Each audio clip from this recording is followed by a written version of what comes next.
Okie dokie.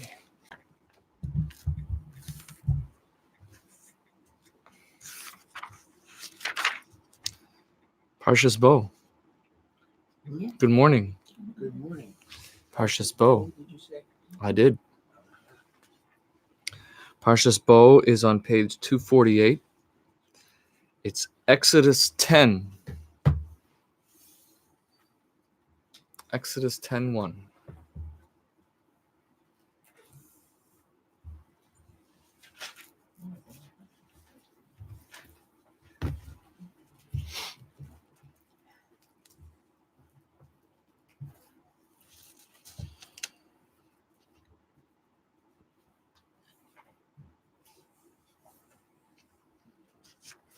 So we Exodus 10:1, Parshas Bo, page 248. And we come to the end of the exile of the Jewish people in Egypt. And actually this Parsha is the reading that describes the Exodus, the Jewish people leaving Egypt. So it's a very special Torah reading, very special time to be in shul and listen to the Torah. I mean, is there a more monumental moment in one of the key monumental moments of the Jewish history is the Exodus from Egypt. And the Exodus from Egypt is more than just a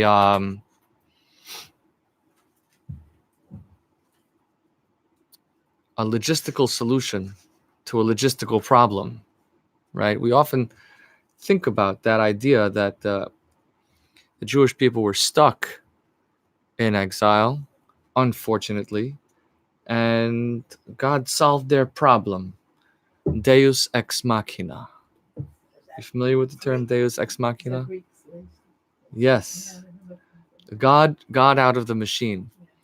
It refers to the I guess it's Latin, not Greek, right?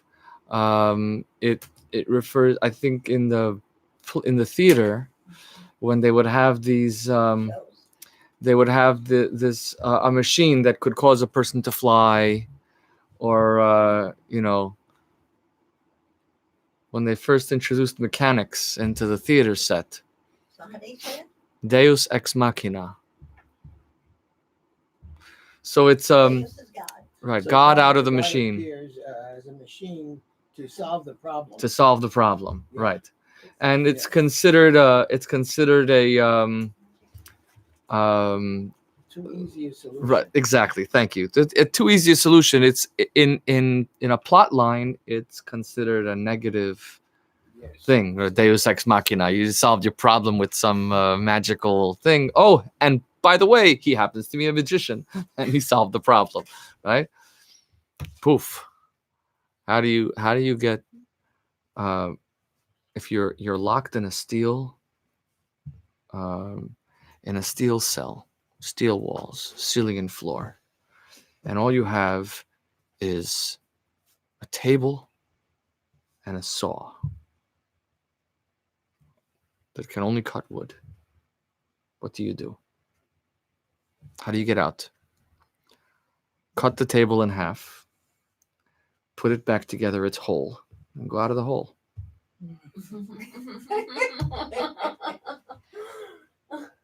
Right? So the idea of the going out of Egypt is not just a solution to a logistical problem. It's a foundational moment. It's a foundational principle in the identity of the Jewish people. And it says something about who we are, who God is, and what the universe is. And that, so what does it say? What does the Exodus from Egypt say about who we are and who God is and what the universe is? God is a shepherd. We are Yeah. his cattle and His flock. his His flock, yeah. Right. We are God is a Flock. shepherd. We are his flock. And we are in And the his world world. is his pasture. Yeah, this is Yeah. a pasture. So I think we know these things as truths now, but it's they're not to be taken for granted that these are truths, that we only know something once we experience it. There are many truths that that we can't possibly understand unless we go through that knowing it. So the idea that we are not slaves of our circumstance is a fundamental principle of what Judaism is about, or what life is. I should say what life is about from the perspective of Judaism. So we can transcend the physical. I wouldn't. Okay, so good. So you said we can transcend the physical. I would stop on that, and what I would ask, what does that mean to transcend the physical? We might be in a situation physically it's very difficult, but we can spiritually deal with it. So spiritually deal with it. To me, transcending the physical sounds like dying. No. Do you understand why I hear that? I understand something else. Transcend the physical. If you have pain, you tell the brain that Ignore it. ignore it. Yes. Or the pain is in my back. It's not in my brain, so I better have control of it. Okay. Well, Hashem took them out physically, but they had to put some spiritual reality into it. Otherwise, it's just a physical act of taking them out, physically freeing them from prison. But Right. So that's the logistical. So they're this. mind free. So logistically free, right? There's logistically free, and then there's actually free, right? That's what you're saying. So I'm sorry. I think that the idea that we are not a slave to our circumstance is now, what does that mean that we're not a slave to our circumstance? The circumstance is our circumstance, right? We could look for meaning in it. So where does the idea that God takes us out of Egypt is I think the sense that we are called to something. We are called to something. Whenever we're cold, no, we're called. Well, yes. Yeah. Whenever we have, and I think all of us can see in our lives moments where events that might not have happened, that we're lucky to have happened. If it's something in our family history, right, which for us the Exodus from Egypt is, it's a story in our family's history. We would not be here if not for the fact that this unlikely occurrence took place. Right? So that's something in our people's history, in our family history. It might be something in my own life. I might not be here if not for an unlikely occurrence. I also think that there's another kind of calling, which is the unlikely and unhappy circumstance. Meaning there are miraculous tragedies. And we talked about this maybe one time before. Miraculous tragedies, something which doesn't make sense to have gone wrong in quite the way it did. And it occurs to me that also that unlikely occurrence is a symbol of some kind of calling. So that's I think the the way I approach the story of the Exodus from Egypt, this foundational story, which says that my exile was an unlikely, this, right? If you read the story of the exile, it was very unlikely that the Jewish people would end up in Egypt.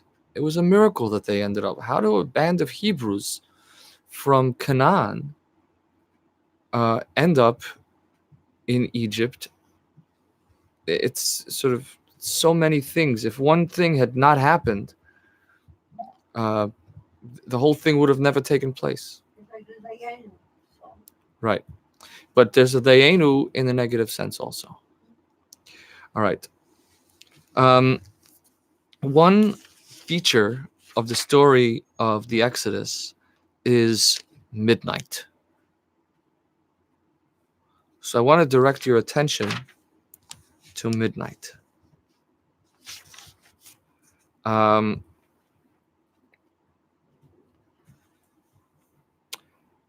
Page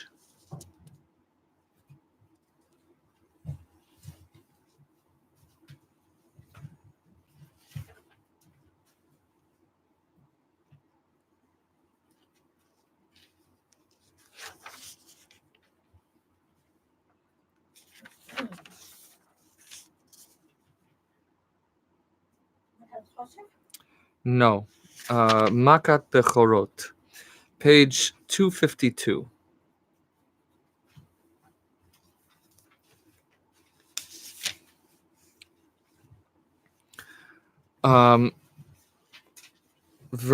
This is Exodus 11, verse 4.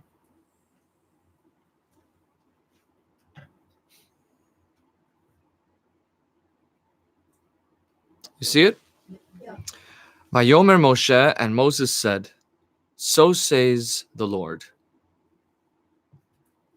At about midnight, kachatzos halayla, at about midnight, ani yotzei besoch Mitzrayim, I will go out into the midst of Egypt, and every firstborn shall die. How does the niggin go? Thus saith the Lord, old Moses said, let my people go. If not, I'll smite your firstborn dead. Let my people go. Right? So thus saith the Lord about midnight, I will go out into the midst of Egypt and smite your firstborn dead. Okay? And he goes on to describe a little bit of what will happen in that event. And sure enough,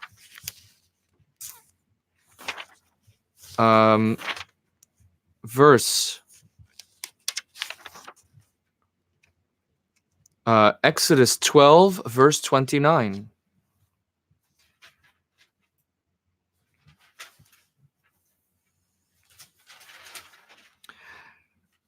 Page 258.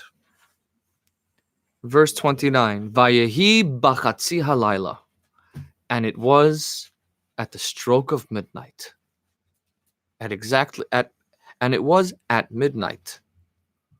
And the Lord smote every firstborn in the land of Egypt. Okay? Write it on the double. On the Write double? it twice. The first time, so why does it appear twice? The first time Moses is speaking to Pharaoh, and he's saying, this is what will happen. At about midnight, the firstborns will die. And then in Exodus 12 is the narrative of what happened. What happened at exactly midnight, the firstborn died. The rabbis point to an interesting nuance in this text. When Moses speaks to Pharaoh, he says it'll be around midnight. And when it happens at exactly midnight. So the rabbis point, why is this? Well, the rabbis say timekeeping from the human perspective is not precise. And therefore a person may not know exactly when God knows exactly the moment of midnight, and will do it. Meaning, presumably, God told Moses, "Tell Pharaoh that it's going to happen at midnight," and Moses went to Pharaoh and said it'll be about midnight. Why didn't he say exactly midnight? Also, Hashem to change his mind. Why? Okay, Hashem could change his mind, but why give that indicator if it's going to change? They didn't Right. have clocks, So and they could not tell so they didn't have clocks. They couldn't tell exactly when the thing. So what would happen? Pharaoh would come. about- It would come at 11:50. Really, it's midnight, and Pharaoh thinks that it's 12:05, and he would say it's not God, or God is late, or you're. And so he gave him a window.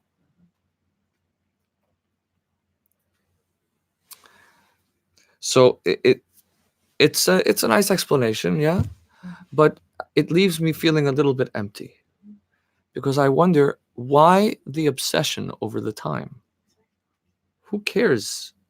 So many people are dying. They're dead. They're dying. The sign is the sign. What is the significance of the slaying of the firstborn happening at midnight? Maybe something with the Kishufim of the Egyptians, that they knew some kind of, they used to know all kinds of magic that they has to do with darkness. Hmm, And darkness means that it could mean death hmm. in a simple human imagination. So what is midnight? Anything dark. And So midnight is what? is the darkest probably time of the night.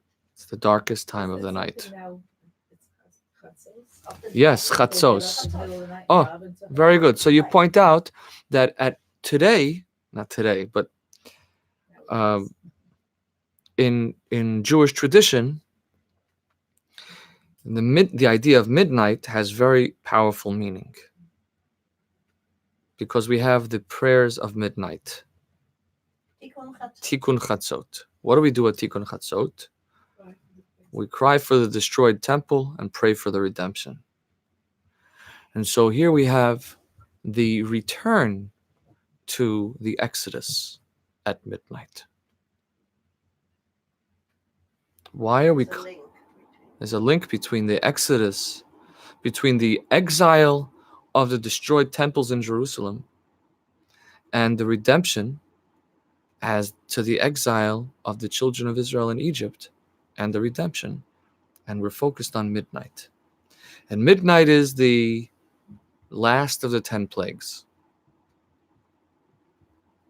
And after that comes dawn. And after that comes dawn.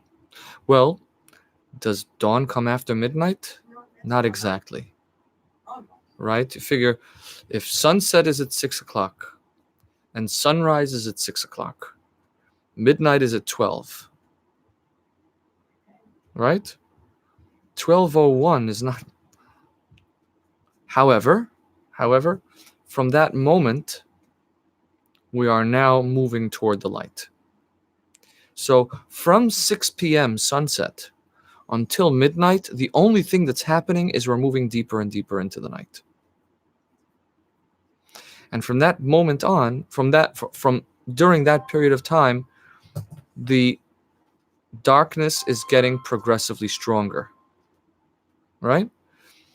Whereas from midnight and on, it's only a matter of time before we come to the sunrise. And of course, look, it's only a matter of time before the sunrise comes from sunset as well. But the point is that from here, it's only getting better. Every minute that goes on, it's getting only better. Whereas at sunset, it's going to get worse before it gets better. And so in this moment of midnight is actually the turning point from the increasing darkness to increasing light. Wow, we're in high demand today, aren't we? I'm going to wait for my cell phone to ring. I'm just waiting for the last shoe to drop now. Okay. So I think that's the key. The beginning of the key is that midnight represents the beginning of the end. or the beginning of the beginning. Right? Now, then I want to now understand the idea of the kachatzot bachatzot, the about midnight, and exactly midnight through the lens of what midnight means.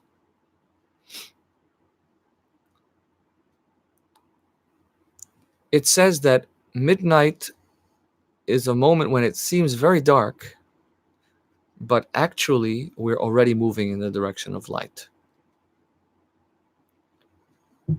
And this teaching tells us that a person never knows when midnight really is. People don't know when midnight is. That is to say, we can find ourselves in a dark night and we think that it's the worst it's ever been and it's only getting worse, when in fact we have already passed midnight and we're already moving toward the light.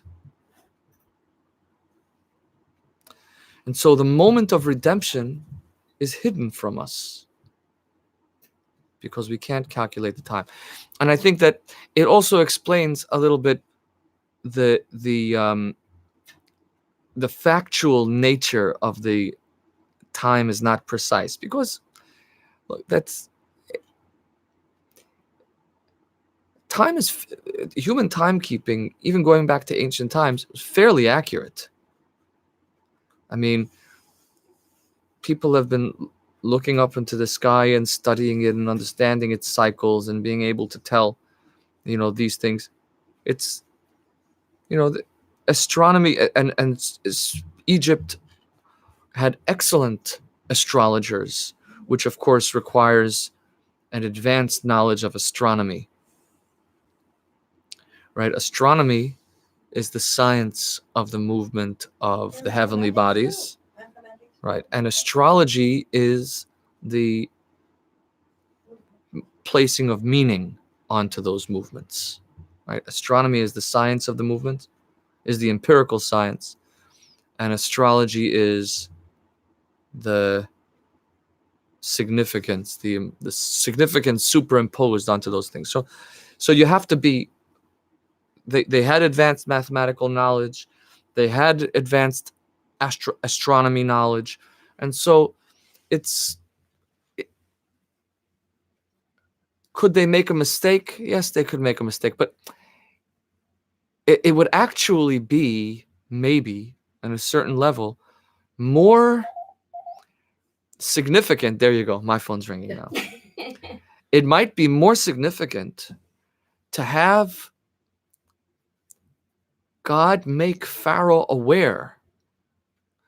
It wouldn't be a miracle for God to allow Pharaoh to calculate the precise moment of midnight. All of those tools were in place for an Egyptian scientist. And then for him to see that it happens at exactly midnight, that would have been a very significant aspect to the wondrousness of the moment. It would have added another degree of magic to the whole thing. Right. But there is, I think, a teaching in the fact that we cannot calculate the moment of midnight as human beings. Somebody once asked, a friend of mine asked me, how can you believe that all these frogs really came about? All the what came about? Frogs and all these things. Frogs. How do you explain that to people who look at all these things and say, what's up? Oh, come on. Grow up. That's what you say to them? Yes. Grow up. Seriously? People get stuck on those things. Come on. Try it next time I see her. I tell you the truth, as a child, I remember in the 50s, probably in the 50s, there was an epidemic of Locusts. locusts in Israel. And I asked my father, what is this? He says, he explained it to me, and then he explained about it, related it to Pesach. This is one of the plagues.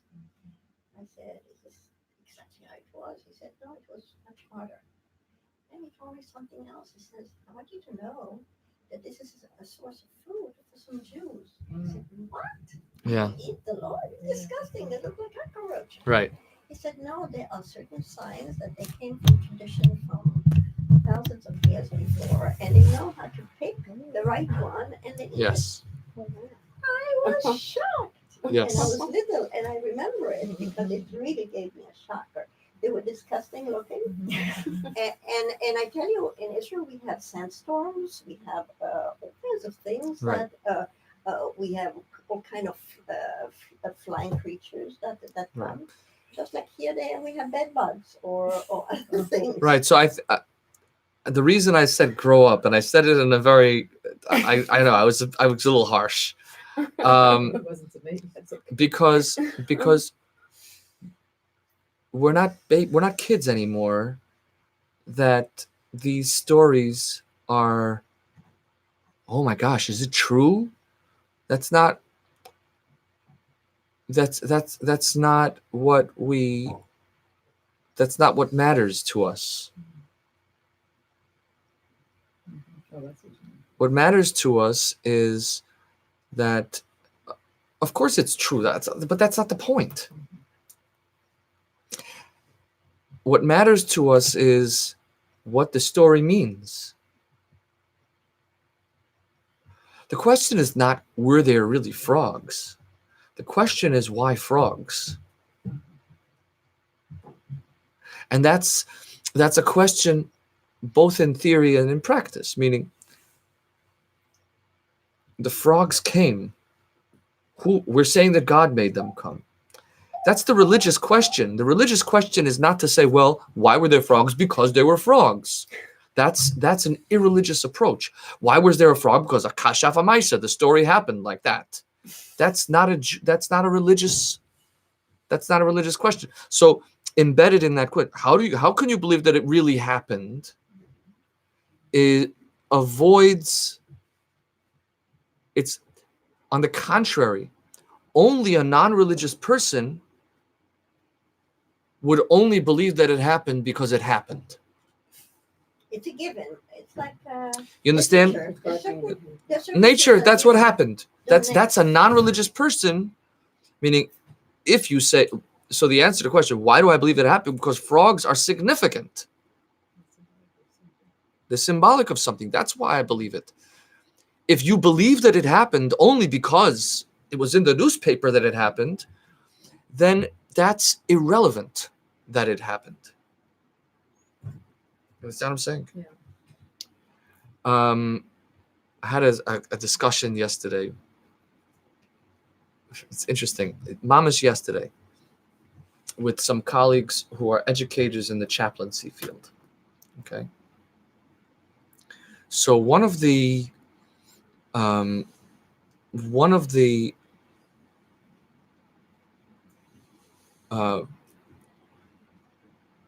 processes in training of a chaplain is where the chaplain will write down a conversation that he had with a person in crisis and will bring it to his class, and the class will discuss how he did in the conversation. Yeah. One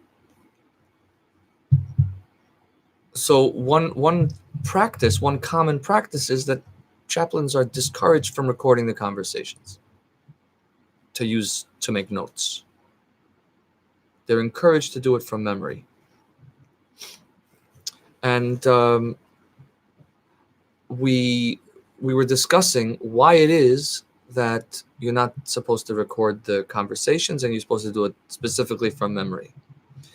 And it isn't for privacy reasons, because you're allowed to record a private conversation.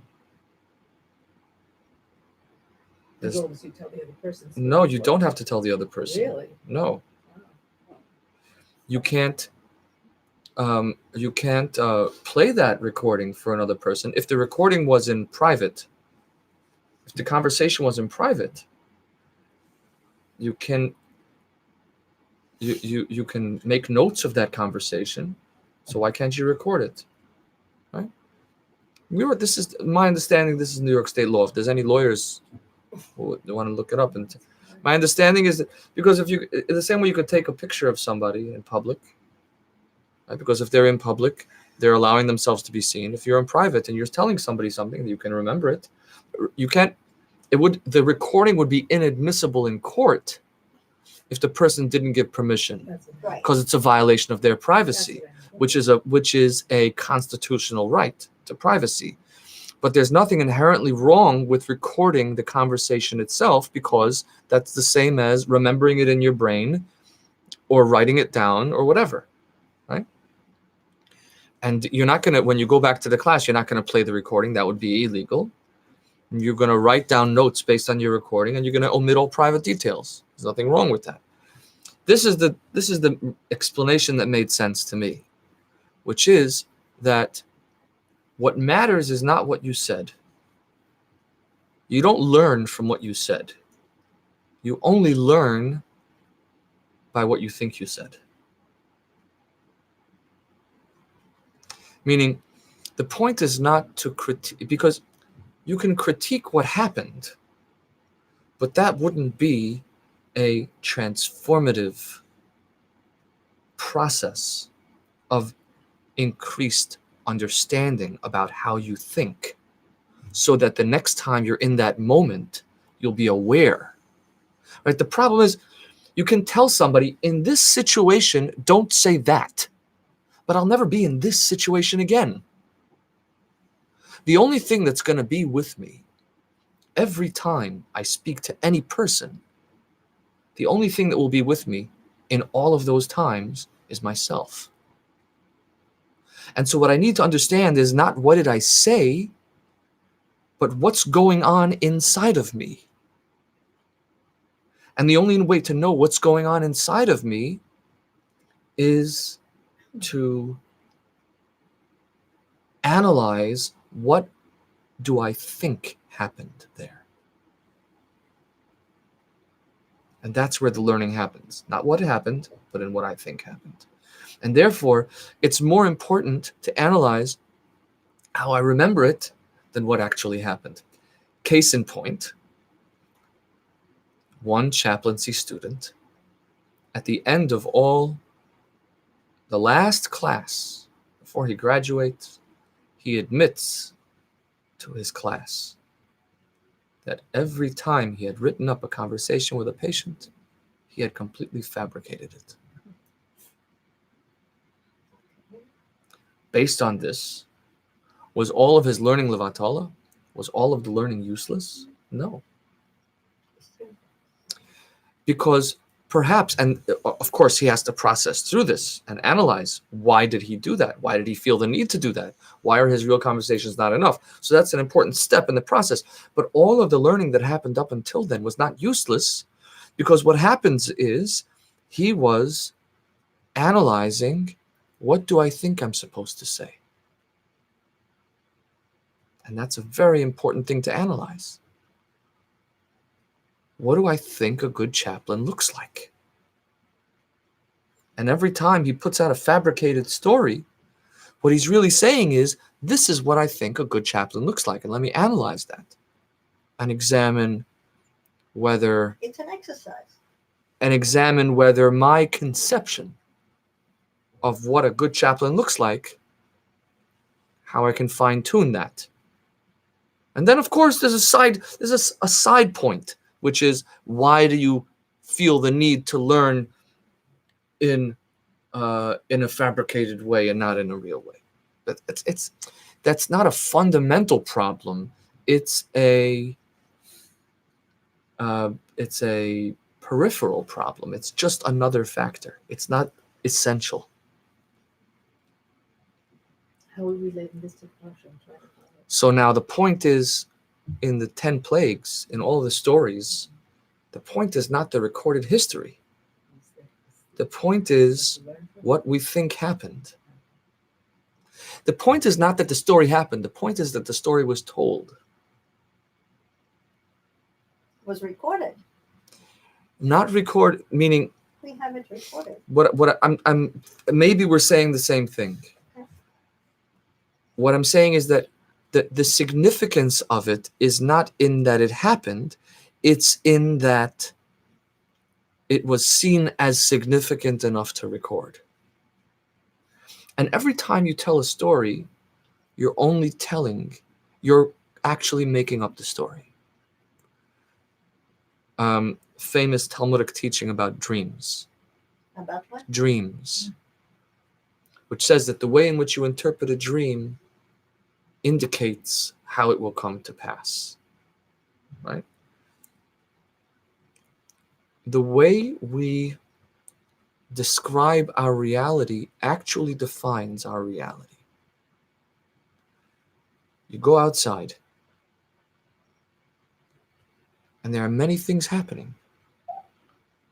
And by telling the story, we make the story about that thing. It was a sunny day. Was it also windy? Why did you say the sunny part without saying the windy part? Can you possibly say everything? You can't. So necessarily by telling the story, you are saying something specific and not saying something specific. Right? So the question, how can you believe that actually happened, is a very immature question. Understand why I mean that, yeah? It's simplistic, primitive, naive, unsophisticated, lacking in reflection and understanding, being unwilling to delve and grow, learn. It says that things happen only because they happen. And the only thing that matters is that it happened. And I prefer to say,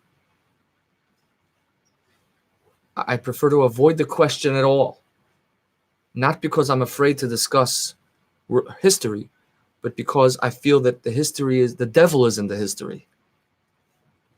It's the most dangerous thing that we can do in the study of Torah is get pulled into a historical perspective. The word Torah means teaching. The word Bible means book. Okay, so that's a little harsh, I know. I have an example. I was in Europe somewhere, and they told me that the king, there was a lot of anti-Semitism. The king decided to wear the patch. The yellow star. Netherlands. Netherlands. It was Scandinavia. I don't remember which one, which country, which king. That's not important. So among ourselves, we talked. It was a Jewish tour, and finally we came to realization. I said, I don't know if it's true or not. I like really to check it out.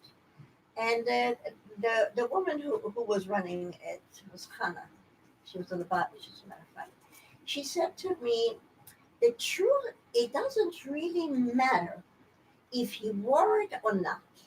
If he went on the horse or not, what we have to get out of it is that the people believe that even if it's a make believe story, they describe what they thought the king would do, what the point was in the story. Right. And the point was in this particular story that the king empathized with the Jews and he was on their side. And he said, nobody can come to, if they're Jews and they have to be killed, I will be killed. Right. He put his position on the line.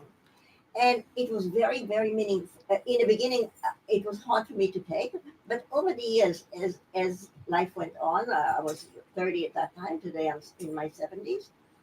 I see what they mean. Yeah. Now I understand it. I will put another layer to this. Yes. When we focus on the story, did it happen? The story is in the past. The only significance of the story is in the past. When we focus on the fact that we're telling the story, then the story is current. It makes it actually more relevant. So what's fascinating about the story of that king in the Netherlands is not that it happened. What's fascinating, what's significant is that it's continuously being The told. lesson, yes. That it's That's the miracle.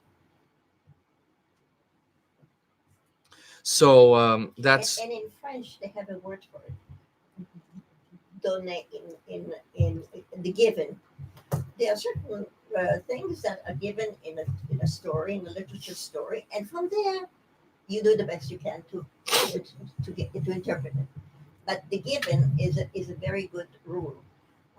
I didn't know about it, and in literature, when I studied English literature, then I understood that it's not really if it happened or didn't happen, or what if this. How do you know?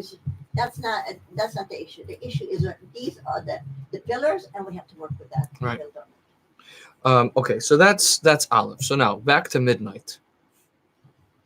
Midnight teaches us that we never know the moment in which the turning point exists. God knows the exact moment at which the turning point is taking place. We don't know. And therefore, our response to midnight has to be to sit in prayer and to be in hope, to be present in the moment. The best we can do without knowing is to approximate. But what shall we do with that approximation? The approximation is mourning and prayer, is being mindful of what has gone wrong and being hopeful of what might change. It's being expectant. And this is, by the way, another point. Hope gets mourning. mourning. Mourning, and this is the teaching of Gezerah Alamesh and Ishtakach min Alev, right? The famous teaching that Jacob could never be consoled after the death of Joseph. And the rabbis say this is because when a person actually dies, ultimately we are able to move on. But because Joseph was in fact alive, Jacob was inconsolable. And to me, this means that consolation is related to death. Being inconsolable is related to hope.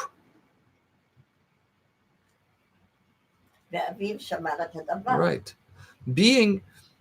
Because when something is truly done for, the process of mourning is one that gets more and more or less and less traumatic, because we have to move toward acceptance of the negative reality, or the reality, just the facts as they are.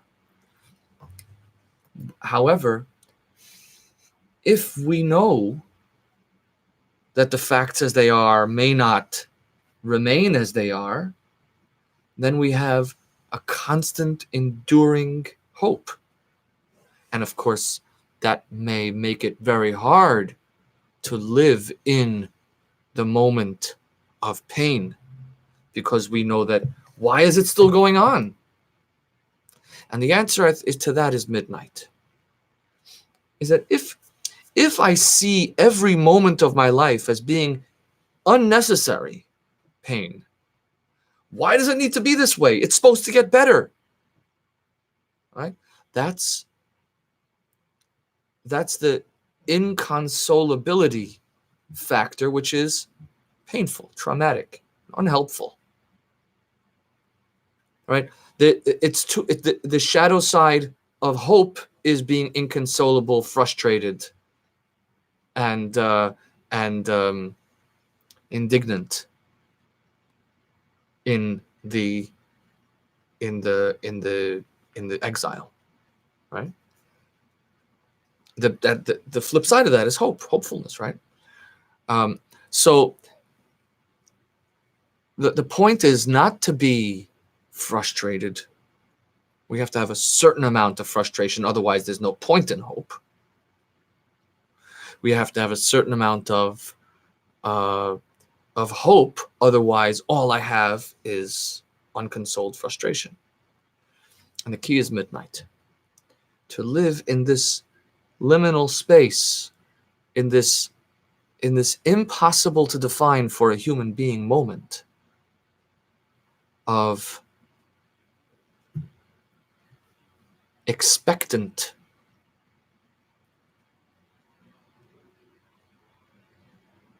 possibility. And then when another minute goes by and it didn't happen yet, you say, well, maybe this is the moment of midnight.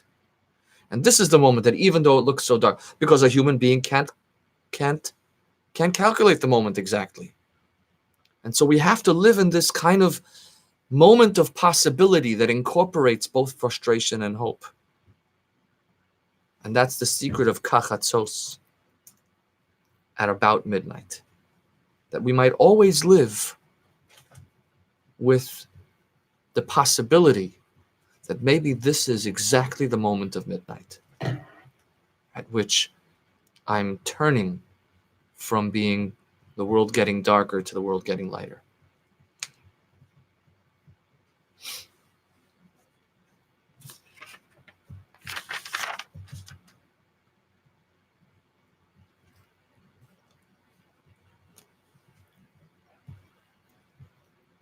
No? So what you're saying is like tragedies, when they happen, we should see that the tragic part is till midnight, and then we should try to focus on the hope after midnight to do. Right. It's like a symbolic of it. Right. So the mindset is right. Right. The mindset is that maybe this is the darkest moment, which represents that the next moment is lighter. I think Elie Wiesel had two books. One was Midnight and one was Dawn. Night and Dawn. Yeah. And I remember reading both of them. Yeah. So that it could be related to this. She took it. Well, it's an interesting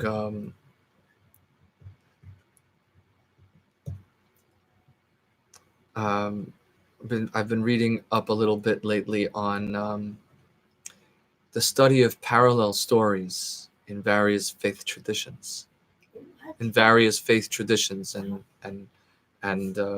writings, and there's a lot of scholarship on this subject, and so I read this whole piece on the caution that one has to engage in when looking at parallel stories. And the reason is because they can be very deceptive. So we have to understand, why are these parallels occurring? I'll give you an example. What if I were to tell you that a rabbi in his sermon referred to basketball? To what? To basketball. Okay. And a priest in his sermon also referred to basketball. What would that say about the significance of basketball to Judaism and Christianity? It's a secular subject. So you're saying it says nothing about that, right? That's something in common. They have something. What do they have in common? Yes. What did you say? What do they have in common? Basketball is secular. Yeah. Right? Recreation. What do they have in common? Sports. What does that mean? They enjoy sports. Does it say anything about what Judaism is and what Christianity is? Possibly not. So this is obvious to us because we live in a world and we understand our relationship to basketball. The human Right. element of every religion has something in common. what do all religions have in common? That they're experienced by people, Right.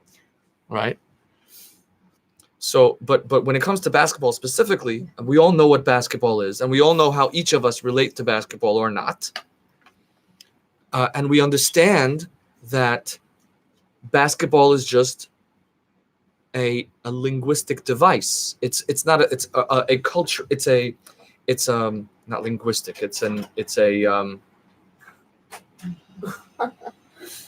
a instructive device, an illustrative device that doesn't speak to the theology of what basketball is. It speaks to the culture in which basketball existed. So the fact that there are parallels in different traditions, parallel stories in different traditions, it may say that they both lived in a similar geographical region, depending on the essence of the story. So now talk about flood stories, right? It's possible. So going back to your "is it true" person, right? The flood, right? Well, there are stories all across world traditions that have consistently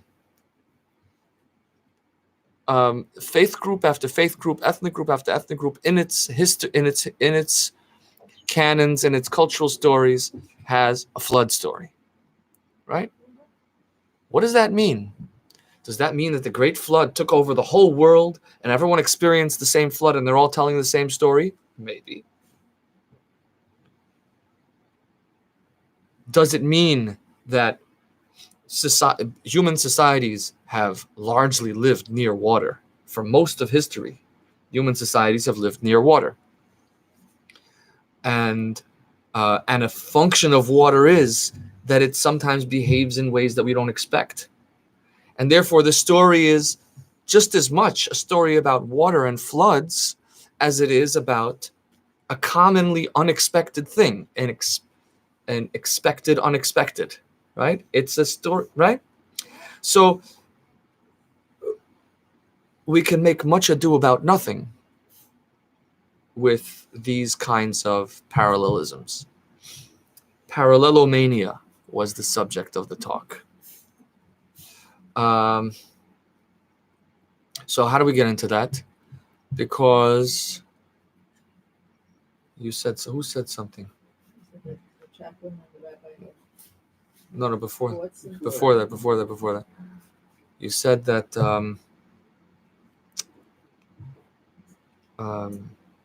About hope and despair. after that. All right, gedenkst nicht. That's the story. So the now it's possible that if we look into the story deeply, we can understand.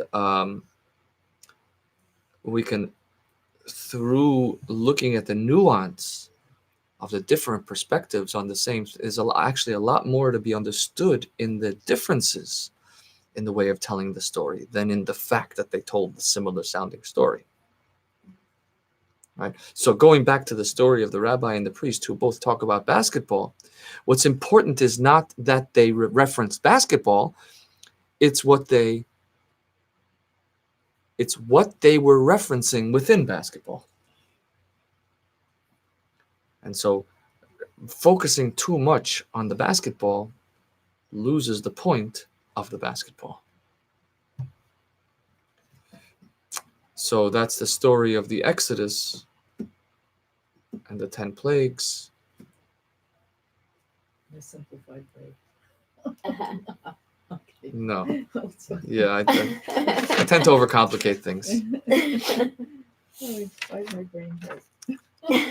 So in other words, the story of the Exodus is one of the highlights or the biggest really miracles that we have. The story of the Exodus is a midnight story. And In that it nothing happened yet, but everything started happening.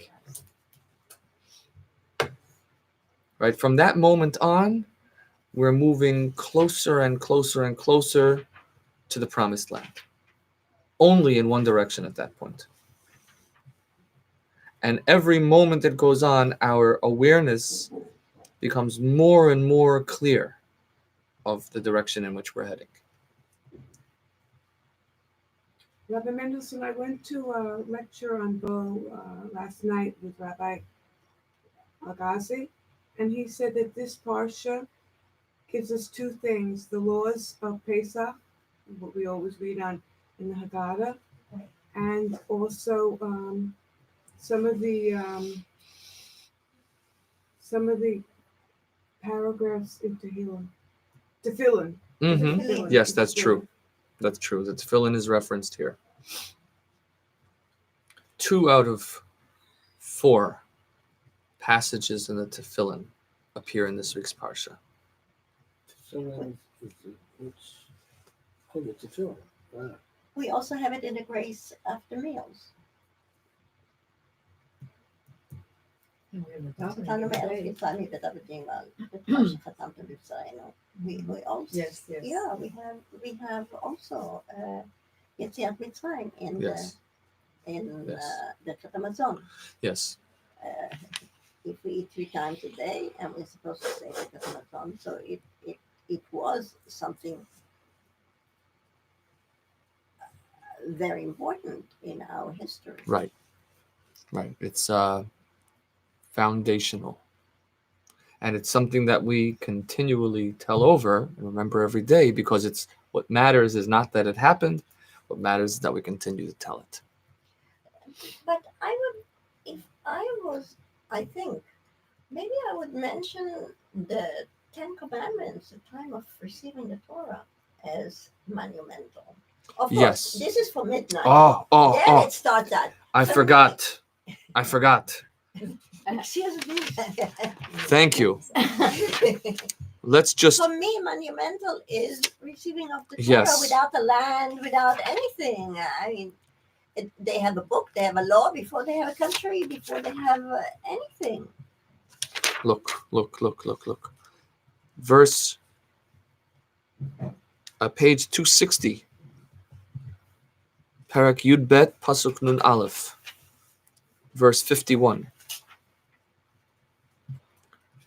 After the Pesach, after the Korban Pesach, Vayehi. You see it, page 260? Yeah. Vayehi Be'etzem Hayom Hazeh. בעצם היום הזה הוציא השם את בני ישראל מארץ מצרים להוציא אותם. בעצם means in the middle of the day. Yeah. In the midday, the Jews went out. So the point is that the process that began at midnight is realized to its fullness at midday. Oh, that's interesting. And so, in a sense, the 10 Commandments, the revelation at Sinai, is another midday moment. It's true. It's actually a dawn moment. The dawn? Yeah, it happens at dawn. The revelation at Sinai happened in the morning. Okay.